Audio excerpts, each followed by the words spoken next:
Časy, keď zlodeji rozbíjali okná kameňmi a hlučným spôsobom sa dostávali dnu, sú preč. Najnovšie im stačí obyčajný skrutkovač. Plastové dvere či okno dokážu prekonať bez poškodenia a najmä bez zbytočného hluku v priebehu niekoľkých sekúnd. Polícia upozorňuje, že počet vlámaní takýmto spôsobom narastá. Zlodeji neváhajú kradnúť ani v čase, keď sú ľudia doma. Reportáž nie je vhodná pre maloletých divákov.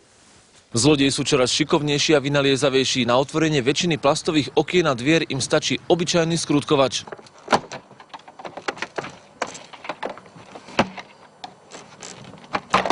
Tie okná sú dobré voči tepelnej izolácii, veľmi dobre izolujú.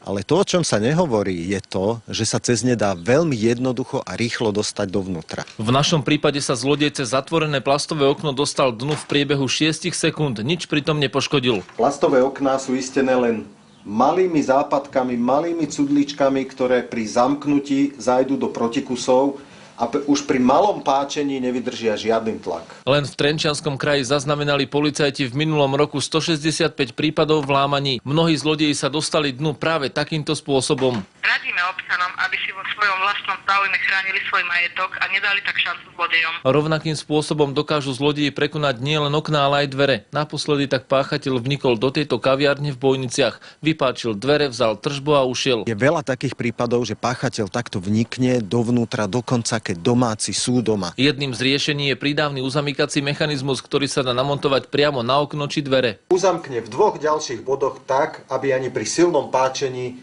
pri 600 kg sa nedalo vypáčiť. Pre televíziu Joj, Pavol Čertík. Koniec